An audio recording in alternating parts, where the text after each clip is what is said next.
შედგა თუ არა ბიზნესსა და შემოსავლების სამსახურს შორის თანამშრომლობა ახალი ხელისუფლების პირობებში. ფინანსთა მინისტრი მეწარმეების და უწყების ერთმანეთთან კარგ დამოკიდებულებაზე საუბრობს. ტევესამთან ოდარ ხადური აცხადებს, რომ შემოსავლების სამსახურის ბიზნეს სექტორთან დამოკიდებულება ჰარმონიული და დადებითია. ძალიან ბევრი ბიზნესმენი ამბობს, რომ ასეთი დამოკიდებულება შემოსავლების სამსახურიდან მათ დიდი ხანია არა.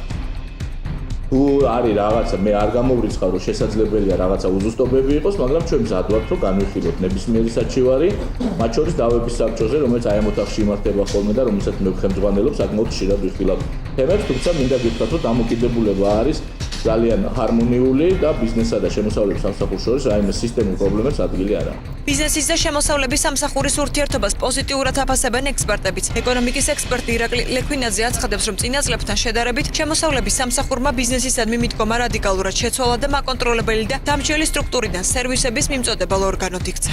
თუ ადრე შემოსავლების სამსახური ძირითადად სადამსჯელო ფუნქციას ასრულებდა და ჯარიმების ნაწილში იყო საკმაოდ მაღალი ტარიფები, დღეს განახევრებულია ჯარიმების თვითონ ტარიფების განაკვეთები და გარდა ამისა ისეთი ხისტი და მე ვფიქრობ ესეთი ზედამხედველური მიდგომა შემოსავლების სამსახურს ნაკლებად გააჩნია.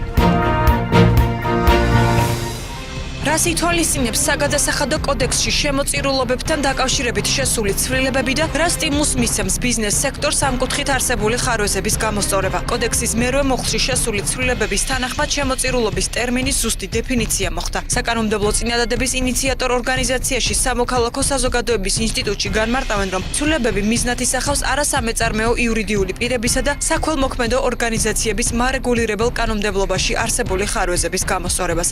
ინსტიტუტის სამართლის ექსპერტი ირაკლი მხეიძე ტევესამთან განმარტავს, რომ აქამდე შეუძლებელი იყო იმის განსაზღვრა ჩაითვლებოდა თუ არა ორგანიზაციის მიერ უსასყიდლოდ მიღებული ქონება შემოწირულობა და უნდა დავეგრილიყო თუ არა აღნიშნული სარგებელი მოგების გადასახადით. მისივე თქმით, ეს ცვლილებები ბიზნეს სექტორისთვის სტიმული იქნება გაწიოს მეტი ქველმოქმედება, ხოლო ორგანიზაციებში გაიზრდება როგორც ფულად შემოწირულობების, ასევე უფასოდ გაწეული მომსახურების რაოდენობა. დღეს უკვე აღარ არსებობს ის ბარიერი, რომელიც არსებობდა საგადასახადო კოდექსში და დაბრკოლებას უქმნიდა ბიზნესს, რომ გაეღო ნატურალური ფორმის შემოწირულობა. ან თქვათ გაეწია უთანხმო მომსახურება ამა თუ იმ ორგანიზაციისათვის. ხშირად მიუთითებდა ესა თუ ის ბიზნეს ორგანიზაციის წარმომადგენელი, რომ მათ გარდა იმისა, რასაც თქვათ საქველმოქმედო ორგანიზაციებს გადასცემენ, უწევთ დამატებით მოგების გადასახადის გადახდა იმ ქონებიდან მომსახურების ღირებულების შესაბამისად, რომელსაც გასცემდნენ საქველმოქმედო მიზნებისათვის. ამასთან საგადასახადო კოდექსში შესული ცვლილებების თანახმად ბიზნეს ორგანიზაციებსა და მეწარმე ფიზიკურ პირებს საშუალება ეძლევათ ერთობლივი შემოსავლიდან გამოქვეყნონ საქველმოქმედო ორგანიზაციებზე გაცემული თანხა, ასევე უსასყიდლოდ მიწოდებული საქონლისა და უფასოდ გაწეული მომსახურების საბაზრო ფასი. ცვლილებები ძალაში აგვისტოს დასაწყისში შევიდა. მოსალოდნელია თუ არა წინასაარჩევნო პერიოდში სესხებზე მოთხოვნის ზრდა. ეროვნული ბანკის ოფიციალური მონაცემებით შემცირებული საპროცენტო განაკვეთების ფონზე სესხებზე მოთხოვნა იკლებს. ბანკების ასოციაციაში ამ ტენდენციას ეკონომიკის ზრდის ტემპების შენელებას უკავშირებენ. ტევესამი დაინტერესდა, რამდენად მოსალოდნელია არსებული სურათის შეცვლა არჩევნების წინ. ეკონომიკის ექსპერტი ირაკლი ლექვინაძის განცხადებით, ბოლო 1 წლის განმავლობაში ბიზნეს სესხებზე მომხმარებლის მხრიდან მოთხოვნის შემცირება სახეზეა. ლექვინაძე მიიჩნევს, რომ წლევანდელი საპრეზიდენტო არჩევნების წინ ეს ტენდენცია გაგრძელდება. რაც შეეხება სამომხმარებლო სესხებს, ლექვინაძის თქმით, მათზე მოთხოვნა სტაბილური იქნება. საპრეზიდენტო არჩევნები გავლენას ახდენს ბიზნეს აქტივობაზე, ბიზნესი არის ბოლოდინის რეჟიმში და ახალი პროექტებისგან თავს იკავებს და ბუნებრივია სესხის აღებისგანაც თავშეკავება აქედან არის გამოწვეული. რაც შეეხება სამომხმარებლო აქტივობას, აქ უფრო მეტი მიმართულებით შეინიშნება აქტივობა გამომდინარე იქიდან, რომ ბანკები უფრო კონკურირებენ ამ სფეროში. საქართველოს ბანკების ასოციაციის დირექტორი ტევესამთან აცხადებს, რომ პოლიტიკური პროცესები მომხმარებლის მხრიდან სესხებზე მოთხოვნაზე გავლენას ნაკლებად ახდენს. გიორგი ცუცქირიძის განცხადებით იმ ფონზე, რომ შარშანდელი საპარლამენტო არჩევნების წინ სესხებზე მოთხოვნის კუთხით თითქმის არაფერი შეცვლილა, წელსაც სტაბილური მაჩვენებელია მოსალოდნელი. რას უკავშირდება ბოლო პერიოდში ბანკებზე განხორციელებული თავდასხმები? საქართველოს ბანკში აცხადებენ, რომ გასულ კვირაში ბანკის სერვის ცენტრზე განხორციელებული თავდასხმის გამო უსაფრთხოების ახალ სისტემაზე გადადიან. საქართველოს ბანკის წარმომადგენელი ტევესამთან აცხადებს, რომ ახალი სისტემა სამართალდამცავ ორგანოებს დანაშაულის ცხელკვალზე გახსნის საშუალებას მისცემს. მათი ინფორმაციით, როგორც ბოლო პერიოდში, ასევე მიმდინარე წელს ბანკზე განხორციელებული თავდასხმების ზარალი მცირე მოცულობისაა. საქართველოს ბანკში აღნიშნავენ, რომ მსგავს შემთხვევებს მასშტაბური ხასიათი არ აქვს და დანაშაულის გახსნა ყოველთვის თუ სწრაფად ხდება. მიმდინარე წელს საქართველოს ბანკის ფილიალის დაყაჩაღების უკვე რამდენიმე შემთხვევა დაფიქსირდა. BTB ბანკსა და ბაზის ბანკში კი განმარტავენ, რომ ბოლო პერიოდში მათ ფილიალებზე თავდასხმის მცდელობა არ ყოფილა და უსაფრთხოების სისტემის გადახედვას ამ ეტაპზე არ აპირებენ. ემუქრება თუ არა საფრთხე საქართველოსა და თურქეთს შორის სავაჭრო ურთიერთობას ეკონომიკის სამინისტროს გადაწყვეტილებით 2013 წლის 1 სექტემბრიდან ტრანზიტულ ნომრიანი ფურგონის ტიპის ავტომობილებისა და მიკროავტობუსების თურქეთის ტერიტორიაზე სატრანზიტო გადაადგილება ფასიანი გახდება. სატრანსპორტო დეპარტამენტის ხელმძღვანელი TVSM-თან განმარტავს, რომ მსგავსი რეგულაციები მსოფლიოს თითქმის ყველა განვითარებულ ქვეყანაში მოქმედებს. მიხეილ ხმალაძის განცხადებით, ეკონომიკის სამინისტროს ინიციატივა ორ ქვეყანას შორის სავაჭრო ურთიერთობებზე უარყოფით გავლენას ვერ მოახდენს.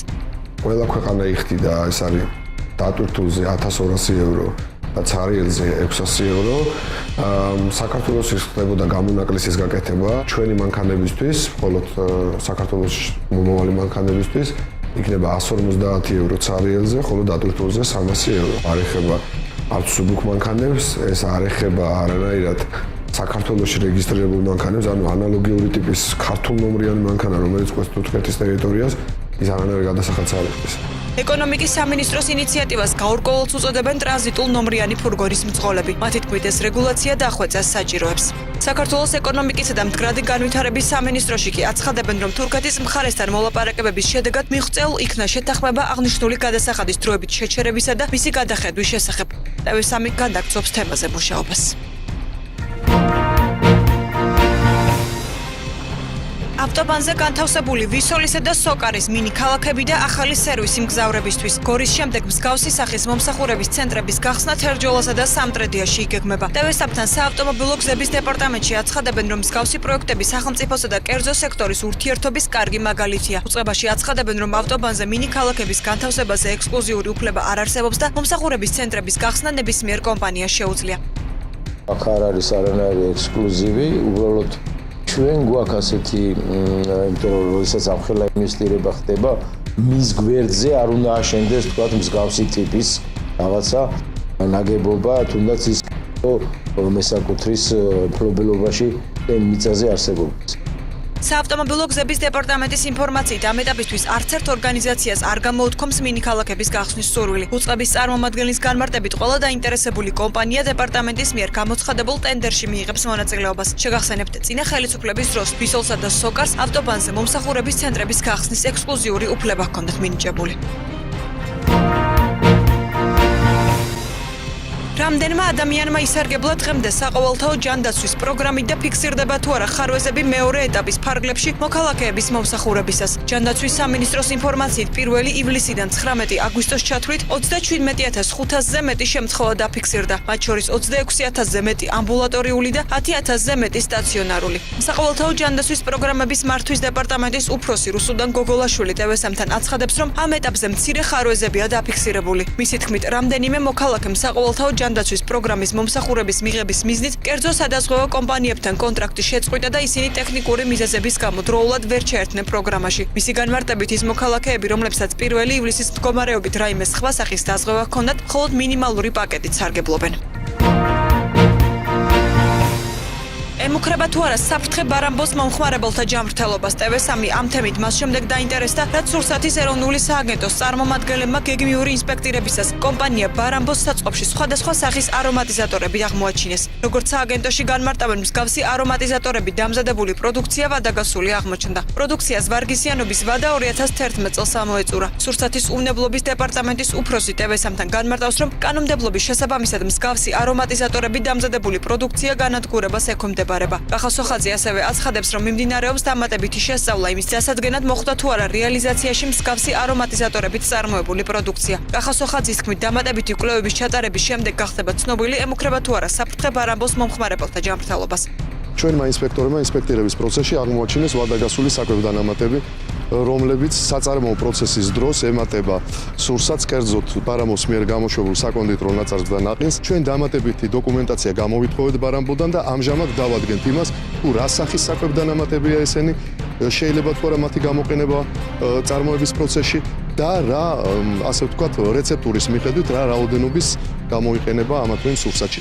კომპანიამ ბარამბოს წარმომადგენელი კი TV3-თან აცხადებს, რომ სურსათის უმნებლობის სააგენტოს მიერ ატეხილი აჟიოტაჟი უსაფუძვოა. თაკო ნიბლაძის განმარტებით კომპანია ბაზარზე ვადაგასული პროდუქციის მოხვედრას არ დაუშვებს. ეს არის true ინფორმაცია.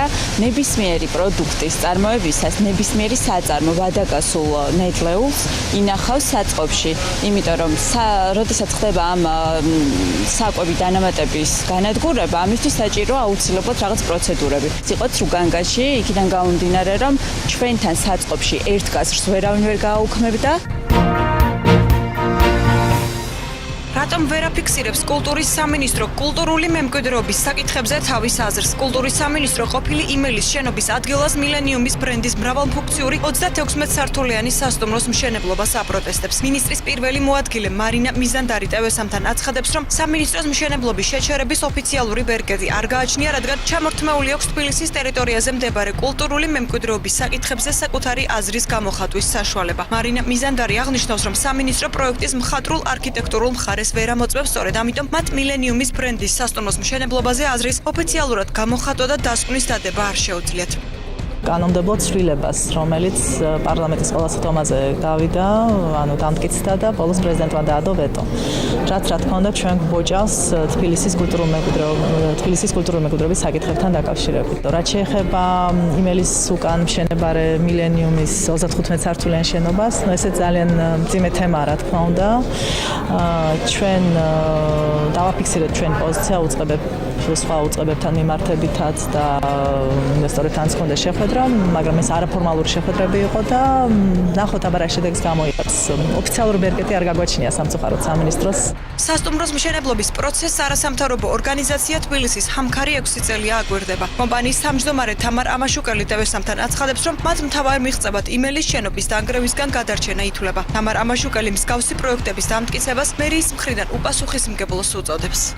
პირველ ეტაპზე მას მივახციეთ, რომ იმელი თვითონ თავად იმელი აღარ დაინგრევა, რომელიც რაც იყო გათვალისწინებული კიდევაც პროექტი, თუმცა არ ჩერდებით, ისევ აგრძელებთ ბრძოლას და ყველა ხერხებით ვცდილობთ, რომ შევაჩეროთ ის მილენიუმის პროექტი. ეს ძალიან ცუდია, რომ მერი ასეთ უპასუხისმგებლო პროექტებს ამტკიცებს, მაგრამ ჩვენ ფარხმას ავყავთ, ესე ვთქვათ, და ბოლომდე ვიბრძოლებთ.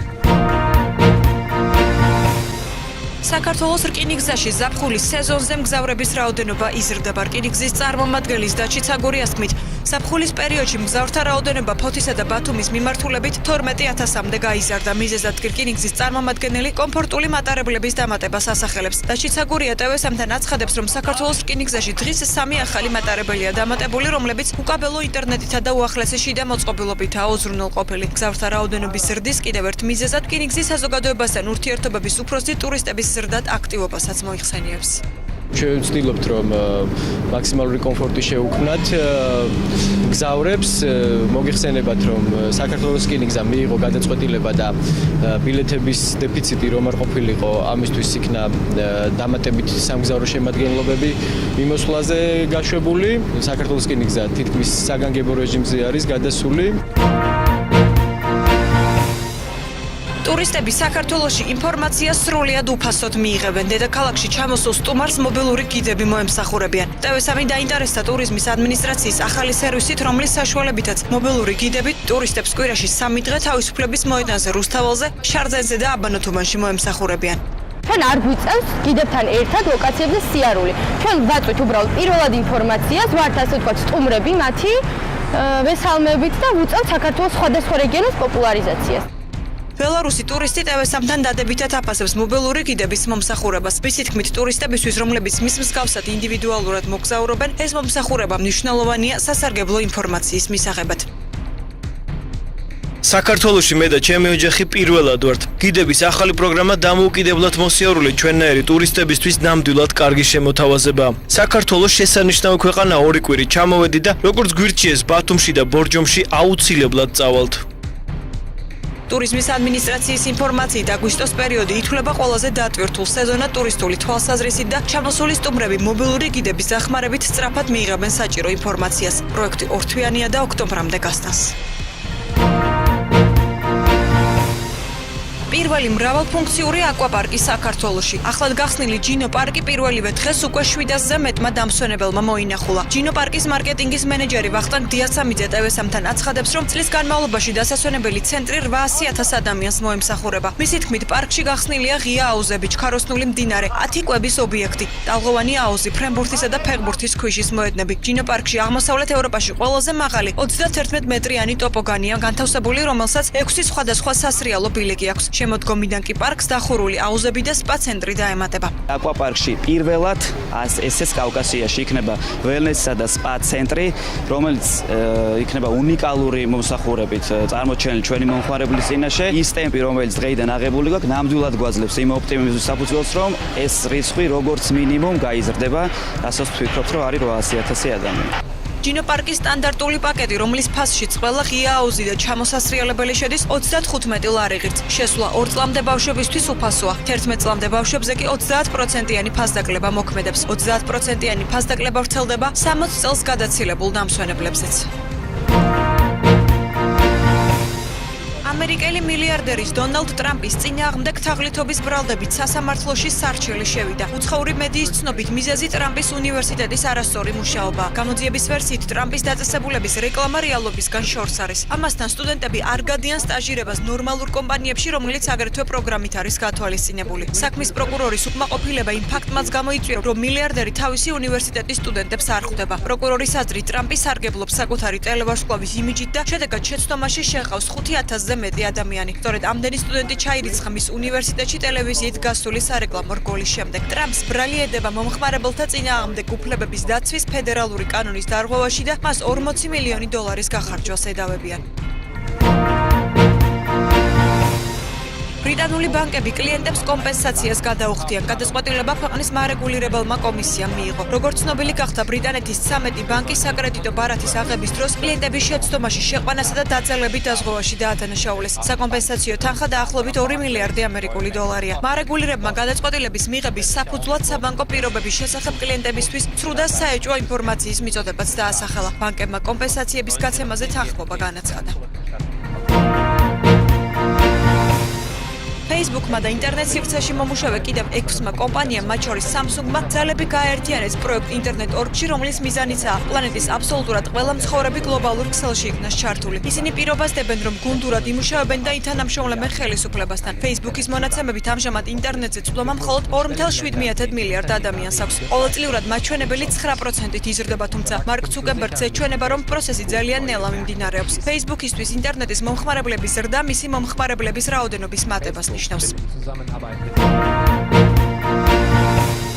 15 ნოემბერს კინოთეატრებში რეჟისორ ბრაიან პერსივალის ახალი დრამა წიგნის ქურდი გამოვა, რომელშიც მთავარ როლებს ჯეფრი რაში, ემილი უოტსონი, სოფი ნელისი, კირსტენ ბლოკი და სხვები ასრულებენ. მოქმედება ფაშისტურ გერმანიაში 1939 წლის იანვრის დასაწყისიდან ხდება. მთავარი გმირი 9 წლის გოგონა ლიზელი მემინგერია, რომლის ირგვლივაც ვითარდება სიუჟეტი. წიგნის ქურდი ავსტრალიელი მწერლის მარკუს სუზაკის ნოველაა, რომელიც 2006 წელს გამოიცა და 230 კვირის განმავლობაში New York Times-ის ბესტსელერების სიაში იყო.